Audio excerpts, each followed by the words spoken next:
class 8. How are you? I hope you will be fine. Open your book and open chapter 5. Today I will explain you last 2 stanzas of this poem, and this poem will be completed today.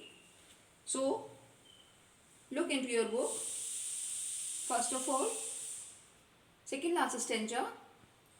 Whatever the theme, the maiden sang, as if her song could have no ending. I saw her singing at her work and over the sickle bending. Whatever the theme, the maiden sang. Maiden means girl. Here, girl.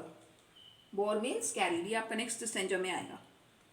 अब poet कहते हैं, poet जो उसका solitary पर का song सुन रहे थे बड़े ध्यान से खड़े होकर, रुक गए थे वो अपनी ही जगह पर, और पोइट को इतनी स्वीट आवाज़ लगी, स्वीट वॉइस लगी उस सॉलिटरी पेपर की.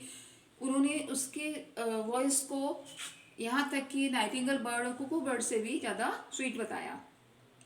लेकिन पोइट को वॉइस तो बहुत स्वीट लग रही थी, पोइट को थीम समझ में नहीं आ रही थी. सॉन्ग की थीम क्या है, बिकॉज वो लड़की जो थी वो स्कॉटिश लैंग्वेज में सिंग कर रही, स्कॉटिश लैंग्वेज में गा रही थी, और पोइट को लैंग्वेज समझ नहीं आ रही थी. तो पोइट को ये समझ में नहीं आया. पोइट ने काफ़ी गैस लगाए कि उसके सॉन्ग की थीम क्या हो सकती है, किस विषय में वो सॉन्ग गा रही है. What ever the theme the maiden sang. अब पोइट कहते हैं लड़की जो गा रही थी उसकी थीम कुछ भी हो, कोई भी सब्जेक्ट हो, किसी भी विषय पर वो गा रही हो, as if her song could have no ending. उसके जो सॉन्ग की कोई एंडिंग नहीं थी, कंटिन्यूसली वो गा रही थी.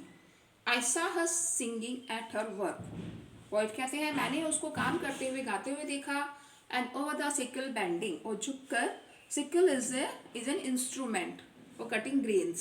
सिकल ग्रेन्स काटने का इंस्ट्रूमेंट होता है, और उस सिकल से वो झुककर ग्रेन्स काट रही थी. Now last stanza.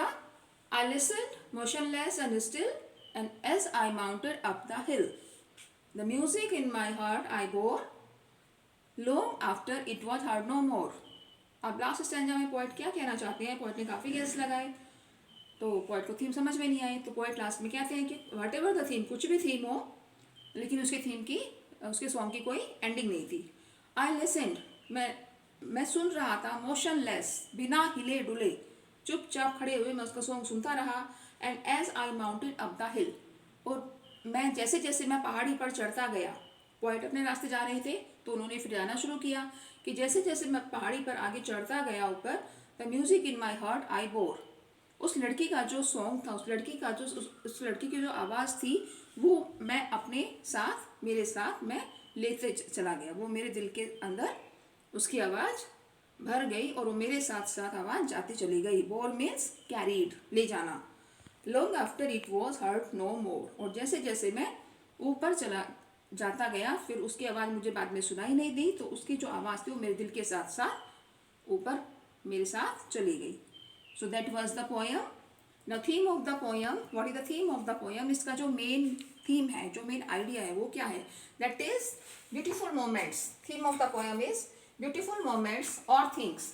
ऐसे सुंदर मोमेंट्स, ऐसे सुंदर क्षण सबके लाइफ में आते हैं, या फिर कुछ भी चीज़ें, किसी को ब्यूटीफुल चीज़ मिल जाती है, बहुत ही सुंदर चीज़ मिल जाती है, जिससे वो बहुत, उसकी लाइफ बहुत खुश हो जाती है. या कुछ ऐसे मोमेंट्स आते हैं किसी की लाइफ में जो कैन गिव यू प्लेजर, जिनसे आपको खुशी मिलती है, and uplift your mood for a long time, और आपका मूड काफ़ी लंबे समय के लिए बहुत अच्छा, फ्रेश हो जाता है. That is the theme of the poem. In my next video,